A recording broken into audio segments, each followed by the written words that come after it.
Bluetooth is everywhere. And if you're not thinking about it or scanning for it, you may be missing some of the Bluetooth connections that could be compromised. And then, of course, once they're compromised, all kinds of bad things can happen. Oh, there's OTW speakers. Let's see if we can connect to OTW speakers right here. There it is. All right, we connected to it. And so what you can do is you can write your code, drop it into here, and you can make it anything that you want that communicates via Bluetooth, including a human interface device. And then it's going to enable the attacker to be able to inject any commands they want into the systems. Hey everyone, Yaniv Hoffman here, and Bluetooth is everywhere. Your phone, your car, even your smartwatch. So billions of devices constantly talking, always connected, and always vulnerable. So today we are diving into the hidden world of Bluetooth hacking, unpacking the differences between Bluetooth Classic and Bluetooth Low Energy or BLE, exploring the rise of IoT and getting our hands dirty with real scanning tools and a live demo. So joining me once again is Master Hacker Occupy the Web, bringing you expert insights and real-world cybersecurity techniques. So if you own anything that uses Bluetooth, you are gonna wanna stick around. Thank you, Yaniv. It's always an honor to be asked back on your show. So I'm very happy to be here. And what I want to talk about, as you said, is IoT. You and I have talked in previous videos about IoT and its role being played in DDoS attacks. Right? So IoT is just growing by so rapidly. There's so many devices now connected to the internet and connected to each other. And these devices are usually not very well secured. And when they're not very well secured, that means they can be compromised and become part of a massive botnet. And we've seen in the news in just the last month or so, a couple of botnets that were Bluetooth based, and they were including millions of devices. And so one of the things that I want to do today is to help your viewers to understand where their Bluetooth devices are. Right? Bluetooth is everywhere. And if you're not thinking about it or scanning for it, you may be missing some of the Bluetooth connections that are in your office or in your home that could be compromised. And then, of course, once they're compromised, all kinds of bad things can happen. So what I want to do today is just talk a little bit about Bluetooth, all right? And then talk about what is Bluetooth. Because I think there's some confusion as to what Bluetooth is. And there's at least two protocols. There's Bluetooth Classic and there's Bluetooth Low Energy, and that's or BLE. And Bluetooth Low Energy is really the preferred Bluetooth protocol in 2025. Yes, there's still classic Bluetooth around, and it's mostly used for streaming audio. But Bluetooth Low Energy, because it uses lower energy, right? It's more useful in small portable devices like portable speakers, or for that matter, even some of the devices within your home that need to talk to each other. So we see Bluetooth. We actually see Bluetooth in industrial applications as well, right? So it's a lot of places, and people don't really realize how rapidly Bluetooth is growing. And some of these other very lightweight communication protocols are also growing very rapidly. But in today's class, in today's lecture, in today's video, we're going to talk specifically about Bluetooth and not those other protocols. We'll leave those for another day. All right. So what I want to do is I just want to talk a little bit about Bluetooth. All right, and give the viewers an opportunity to see how prevalent this protocol. For those of you who are familiar with this operating system, this is Dragon. It's a Linux operating system that's designed exclusively, well, not exclusively, mostly for doing wireless communication protocols. Let's call it that. Wireless communication. You can call it SDR, that would be wireless communication protocols, satellite. Wi-Fi, Bluetooth, Zigbee, RFID. That's what this operating system is designed to scan and attack those protocols. Let's go ahead and let me show you, set up a little bit of information that I want to share with you. As you can see here in this slide, the Bluetooth scanner is constantly evolving. Bluetooth technology is integrated into many, many, many devices, including laptops, smartphones, tablets, okay? And also they connect keyboards, all right? Headphones, watches, VR headsets, gaming consoles, right? So these are all personal devices. Of course, you know, the headphones that you may be watching this video in are probably Bluetooth, right? Transportation systems, there's onboard entertainment and vehicle control systems in cars. So when you're hacking a car or trying to hack a car, if you don't have the car, right, that means that you could go through what's called the OBD2 connector, or in some vehicles, you can actually connect to the car network physically through some of the electrical connections under the hood, at the headlights. But if you don't have that, then as an attacker, you have to get inside the vehicle network wirelessly. And those technologies that many of the cars have today is Bluetooth. And we're seeing hacks going through Bluetooth to get inside the vehicle. Home devices, smart locks, smart speakers, smart lights, smart thermostats, appliances, and sensors. So for instance, security sensors oftentimes now are using Bluetooth. We have health and fitness devices, these heart rate monitors and other fitness devices, all are using, in large part, Bluetooth low energy. And there's industrial devices such as robot sensors and controllers that also use Bluetooth to communicate with each other. We see more and more of this. Let's go ahead and talk about Bluetooth Classic. Okay, this is the original Bluetooth. One of the things that I want people to know is look at how rapidly Bluetooth is growing. Okay, this is the total annual Bluetooth device shipments. All right, since 2018 to 2027, all right, it's a matter of 9 years. It's doubled. Okay, in 9 years, it's doubled. That's huge. So in most devices now, we have Bluetooth Classic and Bluetooth Low Energy. Most new devices will use both of them. Something like a fitness watch is not going to have Bluetooth Classic, but your speaker system probably is, because Bluetooth Classic is better at streaming audio. Okay, it's better, at least it is right now. Right. Eventually, Bluetooth Low Energy will match the streaming capabilities of regular Bluetooth. But as you can see on this graphic here, you can see that the number of devices that are just Bluetooth Classic is actually declining. And then those that have both is a big chunk.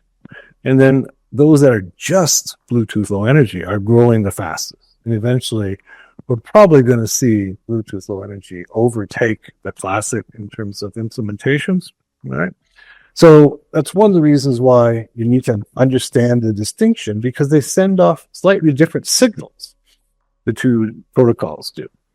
And here's the market for Bluetooth. All right.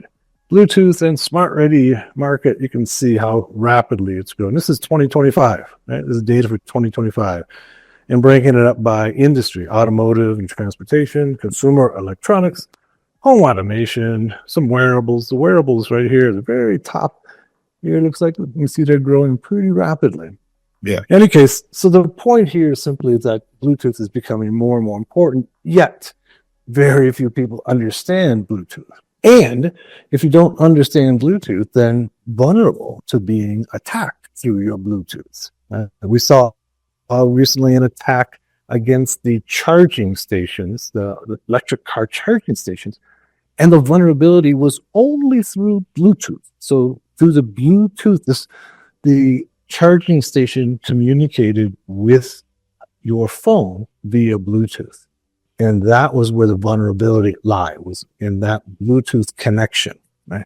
So things like solar energy systems, home heating systems, they oftentimes now, new ones, have Bluetooth connections on them.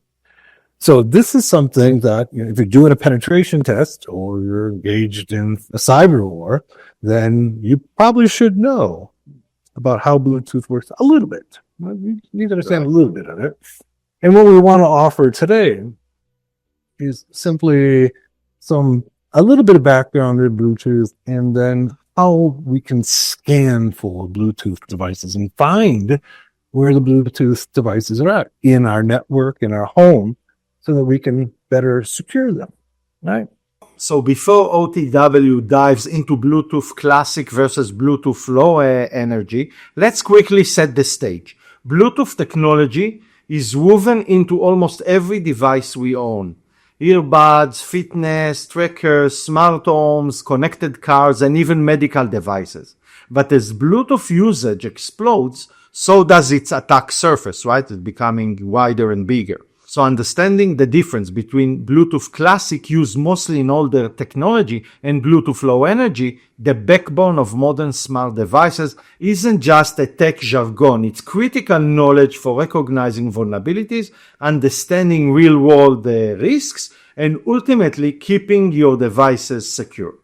So Bluetooth Classic has been around since version 1, with enhancement through 2.1, 3.0 and 4.0, focusing on data-heavy tasks, while the BLE or Bluetooth Low Energy was introduced in version 4.0 and continues to evolve with 5.0, 5.2 and beyond, bringing better range, speed and energy efficiency, but also new risks to consider.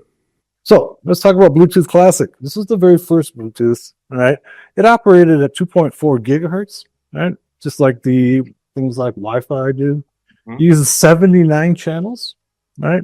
They're spaced about 1 megahertz apart, ranging from 2402 megahertz to 2480 megahertz, right?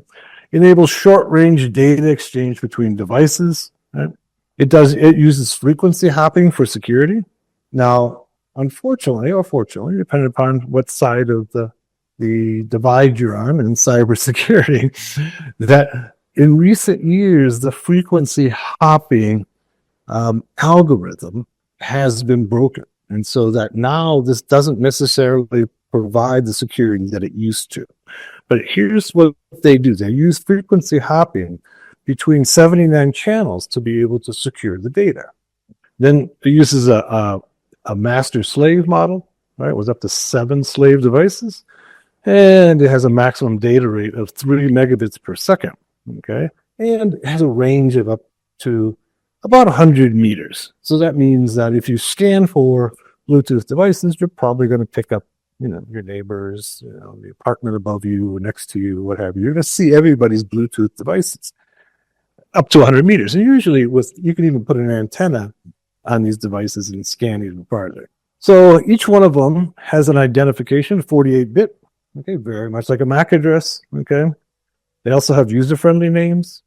Security must go through a pairing process. We've all done this. When we're going to pair a Bluetooth device, we have to go ahead and it sends a number, and then you accept the pairing, right?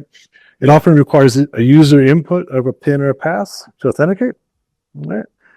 Thing occupy the web on the pairing. I know a bit about IoT and Bluetooth. What I understood is that the key weakness of the Bluetooth Classic, it's the insecure pairing process, especially in the older implementation. It allows the man in the middle and brute force attack during the pairing phase. Exactly. Because the pins are predictable. It can be like 0, 0, 0, 0, 1, 2, 3, 4. Exactly. There is a lack of mutual authentication, etc. Yeah, that was up to 4.1, Bluetooth 4.1. And so any of your devices at your home that are using Bluetooth 4.1 or earlier are all insecure. They can the pins can easily be predicted and broken. Okay? So if you have those devices and there's some in your home or in your office, you might consider replacing them, right? Because they are susceptible to attacks. Anyways, Bluetooth Classic uses more power, obviously, than low energy. All right. Lots of applications, including audio streaming, such as headphone speakers and car audio systems, file transfers, wireless printing. Your printer probably has a Bluetooth adapter on it, right? And so all these devices are connected via Bluetooth or can be connected by Bluetooth. And if they can be connected by Bluetooth, they can be vulnerable to attack. All right. BLE. This is the protocol of choice now in new devices. And we talk about IoT. Most of these devices now have either a combination of Bluetooth Classic and BLE or just BLE, right? And one of the ways you can find out is when you do your scan of your home, you can scan for just the Classic, and that becomes important because they're different protocols and they have different vulnerabilities. So here's a Bluetooth LE. It's very power efficient. This is one of the beauties of it in a world that we live in with everything being portable and mobile. It's really key to have a low energy device. And you can see it's always, BLE is always off. It only transmits small amounts of data when required, okay, thereby reducing power consumption. So it's always off, but it will respond to an inquiry. So if somebody, it may be off, but it'll turn itself on as soon as it gets a inquiry. And then you can get the information from it, as we'll see. It conserves energy by using smaller packets. It uses the same 2.4 gigahertz frequency. You see it's about 1 megabits per second, right? And so it's a little bit slower. We're up to 2 megabits per second with Bluetooth 5. Because it's BLE 5. So that means we're up to 2/3 of the speed of the Bluetooth Classic. In any case, here's a little bit of information on BLE. All right. And you have to use different scanning techniques to find them and secure them. So with that having been said, let's go ahead and let's start scanning for Bluetooth devices. What I'd like to do next, Yannis, is to do some scanning for Bluetooth devices so we can find some of the techniques that we can find these devices. I'll show you a few techniques. Okay. And I'm going to show you last my favorite, and I think the best. All right. So let's go. And first of all, I'm using Dragon. Dragon is an OS, as I said earlier, is simply designed for being able to hack wireless technology. So it has a lot of tools in it. All right. I mean, you can look at the tools here, and let's see, under other. No, where is it? Under other, yes. Those are the other wireless technology hacking tools. Okay, and there's also some over in different areas here. Let's go under. Here's the GNU Radio Companion. Anyways, there's a lot of tools in it. It's designed specifically for wireless hacking. Right. All right. So let's talk about what we're going to do here. So I have this Dragon OS. Okay, it's running in a virtual machine. Then I have a few Bluetooth adapters on the system. And one of the things you want to start with is when you're working Bluetooth is to simply make sure that everything is connected. And you can just do LS-USB. All right. LS-USB is going to show you, it's a list of the USB. So you can see I got a Realtek semiconductor there. I have a TP-Link, and I have an ASUS. They're all USB adapters, all right? And some of them work better than others, as we'll see. So let's go. And the classic tools in Linux for being able to do any work with the Bluetooth technologies is BlueEZ. So if you're using another operating system, you're probably don't want to go ahead and download BlueEZ. So sudo apt install BlueEZ. It's built into Dragon, as you would expect, but it's not built in. It's not built in by default into Kali. But you can put it installed in Kali. It works great in Kali. I mean, no problem with it. And so that's what you need to do. So once you've determined you have some USB adapters, now I'm using a virtual machine. So I have to use a external adapter. And that's probably a good idea anyways, because oftentimes the Bluetooth adapters that are built into your laptop or machine are not going to do the things that we want them to do, right? They're not going to do the scans that we want and other things. Even some of the external ones won't do it either, as we'll see. So once we have BlueEZ installed on our system, there's a bunch of tools in there. And one of them is HCI config. This is kind of like the classic way of dealing with Bluetooth, is using HCI config. And you see it comes back and tells me I have 3 Bluetooth adapters. Good. All right. And it gives me some key information. One of them is they're all up and running. You can see that there. Oftentimes when you put a new Bluetooth adapter in, it'll say it's down. All right. So let's go ahead and I'll show you. So let's go with O here. All right. Let's go 0. Right? So let's go sudo HCI config HCI 0 down. Okay. And what this will do is kind of like taking down your internet adapter. You're talking about ETH 0 or WLAN 0, taking them up and down. Same thing here. So now when we go HCI config, we see here, this one's It's down. Okay. That means it's not going to work for us. Right? So we have to take it up to use it. And usually when you put a new adapter in, it'll say it's down and it won't work.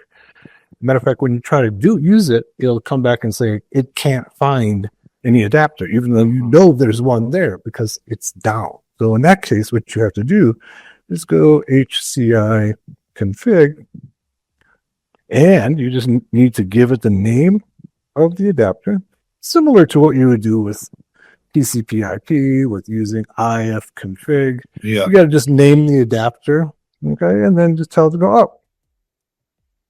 Now it should be up.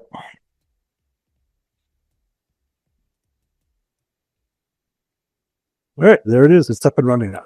So now we know that it can do the work for us. It can allow us to connect. It can allow us to do scans.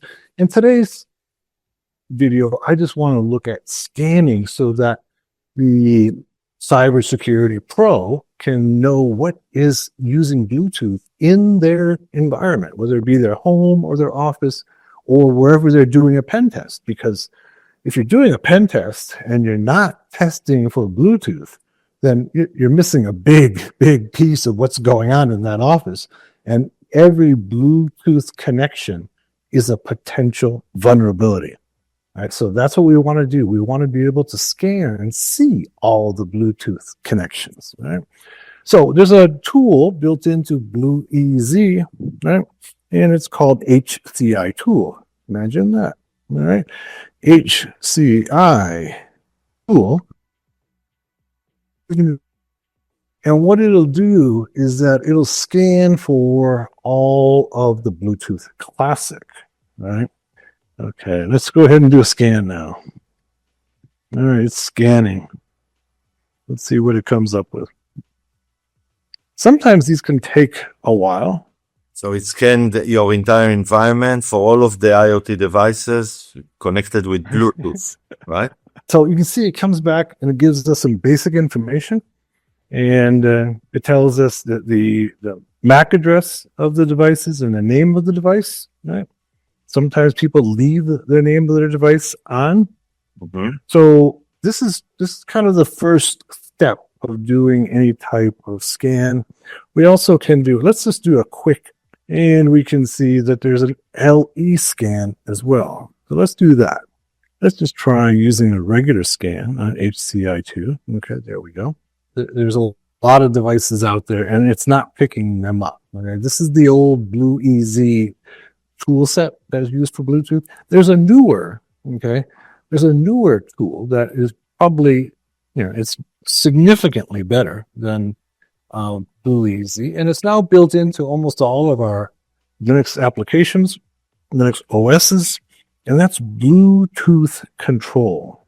Okay, control applications, utilities. So there's one for Bluetooth now, and we can use it to be able to scan as well and look for Bluetooth devices. All right, so let's go ahead and do that next. And HCI control, HCI, as we saw, it's it does okay, but it's not it's not picking up devices that are any distance and it's also not picking up all the devices. Okay, so we will Bluetooth control power. Let's first of all make sure the power is on. All right, changing the power succeeded. All right, and then what we want to do is let's go ahead and do a Bluetooth control list, and we can see there's 3. These are the adapters on my system is what we're looking at here. All right, we're not looking at anything else out there. Now, what we can do with Bluetooth control, we can do a similar type of scan that we did earlier with HCI. We're going to go, what were we doing? We're doing a Bluetooth scan. That's what we're doing. Yeah. And then we're going to do scan on. All right. There we go. Oh, nice. Okay. So this works a little bit better, okay, than our HCI config. And this one is it's not a new protocol. It's relatively new within our Linux distributions. As far as you can put, it's now in Kali, it's in Dragon. You see, it found quite a few more devices, right? But we can also, go ahead and do an LE scan.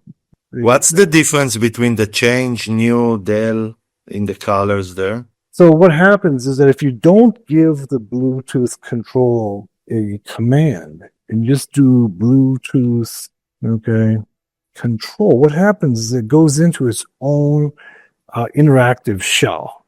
All right, that's what this is. It's now it's in a Bluetooth shell, and now we can simply, put in Bluetooth commands without having to type in Bluetooth control. That's what we did here, like scan on, right?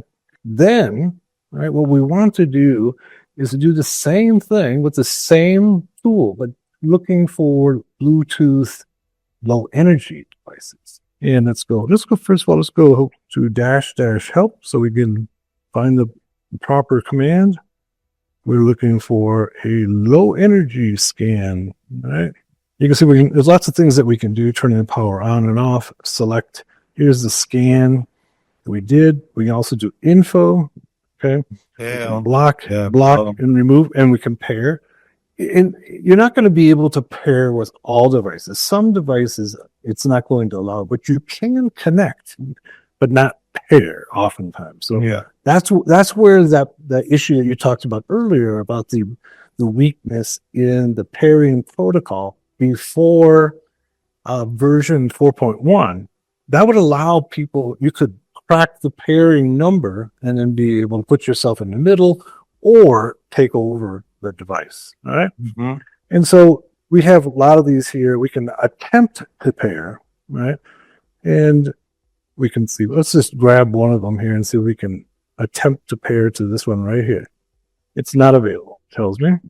Let's go and look at still another tool, right? And that we can do some scanning with and get some more information, particularly when we talk about Bluetooth low energy. Right? We'll look at two more tools. Right? We've just kind of touched on these two. We're going to look at 2 more. This one is a tool that's built into Dragon, and I don't see any place else, but let me go ahead and show it to you. It's called Mirage, under other. Right here, it's Mirage. We just do a quick ls-l. We can see the Mirage launcher here. And so we're just going to go sudo. Got to use sudo to run the Mirage launcher. And it's going to be Mirage launcher. Go ahead and here it is. What Mirage is it's a tool that was put together by some French security researchers, and it's an attempt to build a IoT hacking framework, right? An IoT hacking framework, so it can, with the idea of being able to attack all different protocols that are being used in IoT. That's what their goal. That's what their goal is, right? And we can do list on it. And if we go list, we can see that there's modules, right, that are all different protocols of IoT. And you can see these are all BLE, Bluetooth Low Energy. Yeah. Right. And here's a BLE scan. And then there's also a Bluetooth modules here. And some of these are scams, as you can see, and some of them, like BLE Jam, right, is a jammer for Bluetooth, right? And there's also a hijack for Bluetooth. So these are attacks that are possible. The problem with them is that you need a special device. Okay, that it's not going to work with your standard Bluetooth device. All right, so I can kind of show you that it requires a device that's known as a microbit. Okay, and microbit is one of those systems on a chip, right, that you can use to be able to jam and hijack Bluetooth connections. Right? And so this is a question people ask me all the time. It's like, can I jam my neighbor who has all that annoying music playing out of their Bluetooth speakers? Is there a way that I can do that? The answer is yes, but it's not simple. All right. And so let's go ahead and let's load one of these modules. Okay. Let's load the BLE scan. All right. And then we can go arguments. And you can see that arguments, here's the target. The display is going to be address, name, company flags, and data. Okay. So what we're going to try to do is that we're going to go ahead and scan, right, for Bluetooth devices within our area. In this case, using HTI 0. Notice that we have 3 devices. Yeah.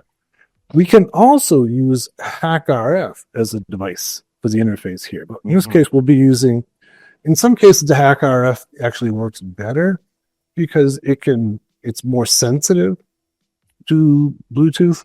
But let's just use a basic HCA 0. And we're going to go.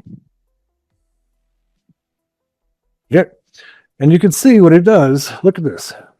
The display is not easily read, right? But of course, we could always send it into a text file. But it's finding lots and lots of devices. Now, remember what we saw earlier. We didn't see much in the way of Bluetooth devices. But this works a little bit better. It's looking particularly for Bluetooth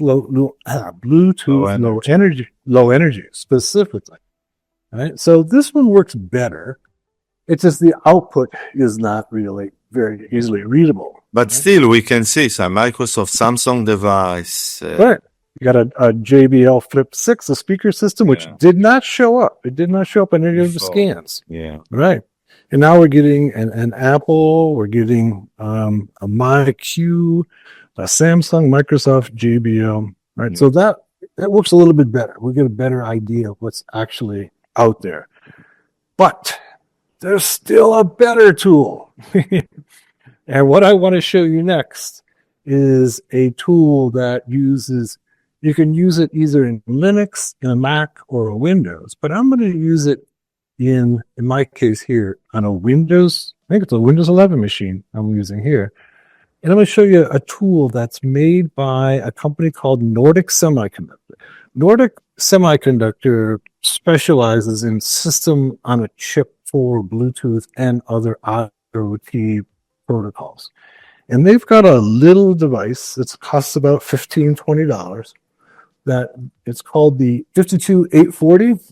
And it does some really magical things. So I'm going to plug it into my computer here and we'll give it a shot and see how it compares to these other tools.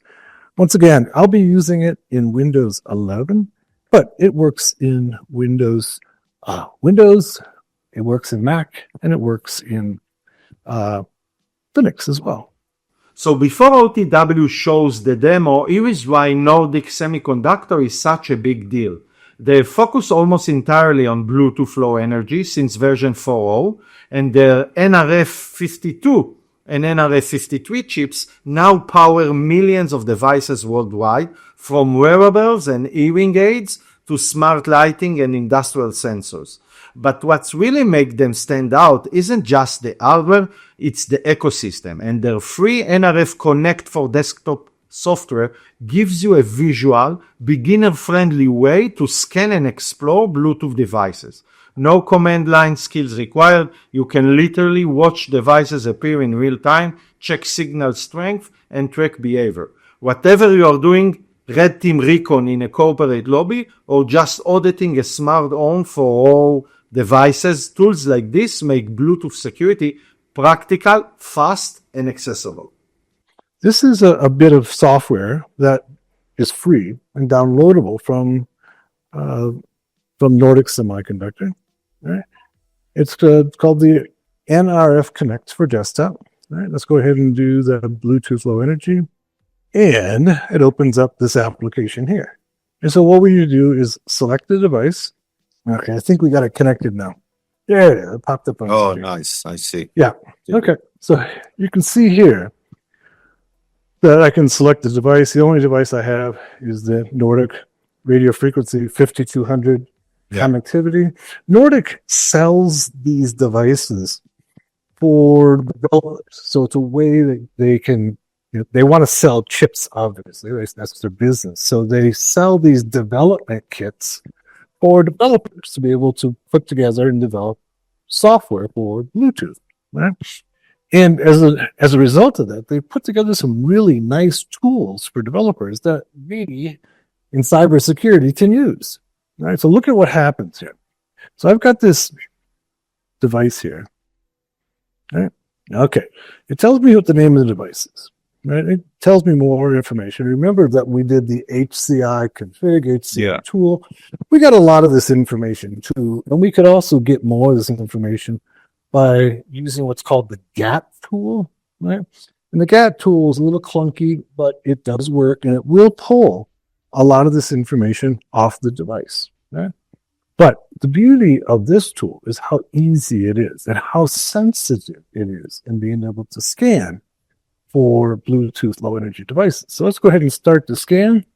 It finds a lot more devices. Yeah. Oh, there's OTW speakers. Speakers. You have many speakers here, JBL, OTW speaker. Right. Well, I purposely brought them into the office for this purpose. But some of the others, as you see, we're still getting more. Right? We're still getting more devices popping up. It's still scanning. You can see it's I see. Doing its work. Right? And so it's going on. It's not only is it seem to be more sensitive, but it also gives us a lot more information without our having to do much work, right? It's still scanning, it's still finding more, right? So the GAT tool, HCI tool is the old tool, and it works okay as well on the quality of the Bluetooth adapter, among other things. It can also have its own issues. Bluetooth control works pretty good. I would say Bluetooth control works better. But this tool here, okay, that we're looking at is far and away better than all of them. Plus, visually, it gives us a good picture of what's going on in our environment, right? So we can go ahead and connect to these, okay, or at least attempt to connect to them. Let's try this one. Now, this, once again, this can be done with the HCI tool, right? But it's a little more difficult to do. Yeah. This is easier to use because much graphic interface. Yeah. So this gives us a much better picture, a much clearer picture of what's going on in our environment in Bluetooth. So we may find a lot of devices, at least I find a lot of devices that I never knew were Bluetooth. I didn't realize they had a Bluetooth interface on them, right? Like probably your printer has a Bluetooth interface on it. Yeah, maybe, sure. Maybe your home security system has a Bluetooth interface on it. Mm-hmm. Maybe, probably, your security cameras have a Bluetooth interface on them. And this is a way for you to find all of the Bluetooth interfaces, and then you can test to see whether or not they're secure or not. Oh, there's OTW speakers. Let's see if we can connect to OTW speakers right here. There it is. All right, we connected to it. Okay. Now, connection is different than pairing, right? This means that we can just send commands to it, but we're not necessarily have a secure connection. So here's OTW speakers. We've connected to it. Let's see if we can connect to some other devices. But what can you do once you connect, for example, here? Generic access, generic. I'll show you in just a minute. Okay. And it depends upon the device. It depends on how secure the device is. Mm-hmm. But one of the things that we can do, one of the beauties of what this piece of software it does for us at this device. And by the way, this device only costs like $15-20. So if you're in pen testing world, it's probably worth your investment. And the software is free. But let's go ahead and take a look at generic access. It tells me, okay, the device name, and it tells me if it's read and writable. In this case, it is read and writable, right? It's going to tell me the appearance is only read, the peripheral preferred connection parameters, the central address. There's lots of things that we can do with this. For instance, we can change the name of this device. Let's go ahead and do that. There's OTW speakers. Let's call it Yanu speakers. That's a good name for it. Now, why would I want to do that? One of them might be that I could use this device for social engineering, right? And so if I scan in your office and I see that you have a set of speakers, or say a phone, probably a better example. You have a phone, and if I can create a device that has the same name as your phone or other devices in your office, I may be able to take control of them. Now, I'm not saying it all depends upon the different protocols that are using different devices. Some devices are really easy to hack. Some devices are more secure, like everything. Like, our whole world in IT is that some devices are easy to hack and some of them are difficult. This one right here is actually pretty easy. So we could change the name as we did. It didn't stop us from changing the name of that. And then we can get a lot of other information off it. There's Yana's speakers. That's connected to Yana's speakers. Okay, there it is. It's Yana's speakers now. It's not OTW speakers. It's Yana's speakers now. All right.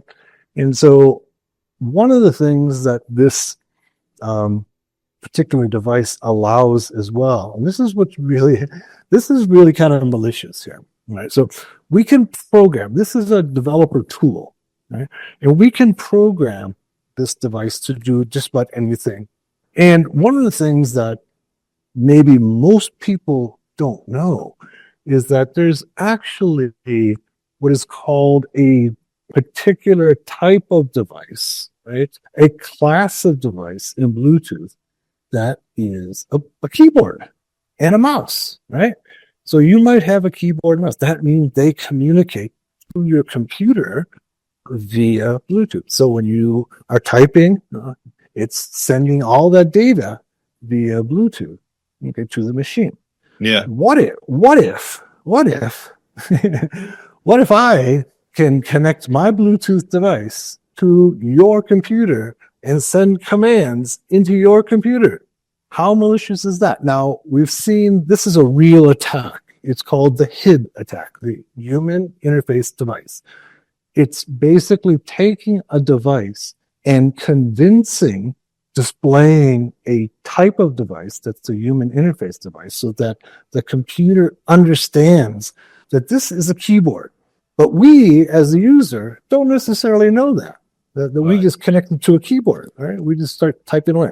So this little device by Nordic can be reprogrammed to be a human interface device, which means that if the target can allow for a pairing to take place, then they might be able to inject commands into the machine. All right. Blue Ducky, a good example might be, some of you have seen Blue Ducky. Blue Ducky is this type of, Blue Ducky injects commands into an Android phone, or actually an iPhone too, either phone, okay? It'll inject commands in because it is telling the system, it's fooling the system into thinking that it's a human interface device. All right, so this little thing here, this Nordic device, can be programmed to be a human interface device. And we're not going to do that today, right? But I want to show you that there is a programmer on it. Right? This is the program. And so what you can do is you can write your code, drop it into here, right? And then flash the device, and you can make it anything that you want that communicates via Bluetooth, including a human interface device. Right.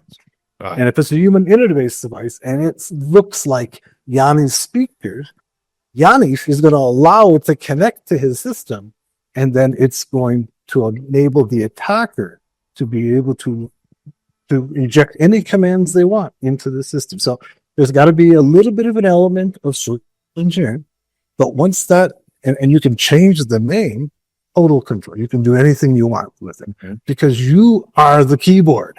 You are the Bluetooth keyboard. And the Bluetooth keyboard can do anything it wants, right? Right. Like the keyboard that I'm working on right here, right now, is a Bluetooth keyboard, right? And it accepts, my machine accepts any commands, any keystrokes that I put into it, and it sends it by Bluetooth into my computer. Yeah. This device can do the same thing. This is really, in terms of Bluetooth, I have to give Nordic a lot of credit. Nordic has done a really good job. They're making good devices, and they're making good software, right? And so, but I don't see many people using it for cybersecurity or scanning for, in this case, we scan for devices that are in our environment, as well as checking to see whether or not we can change the names of them. And we did see we changed the name of the speaker system. That's because the speaker system has relatively low security, but you'll see that on some of the older devices and on new devices. Actually, this is a new device that is a wearable is actually what it is. So the low-end devices that have Bluetooth, their security is really, really poor or non-existent. So this is a commercial product that I just bought off of Amazon that has Bluetooth LE. I can manipulate it in many, many ways that could be threatening to the office, the network that you're working on. Okay, so that's pretty much what I wanted to show today. I wanted to show some different ways that we can scan. I also should point out that outside of cybersecurity, we've seen thieves, okay, who've been using similar tools to be able to scan for Bluetooth devices.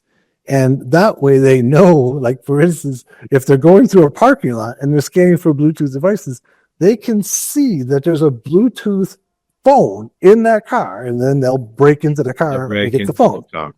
But because they can see that the device is somewhere in that vehicle by just doing scans like we did here. But as you can see, that there's lots of different ways of scanning. You know, the old HTI config has, you know, it's served its purpose.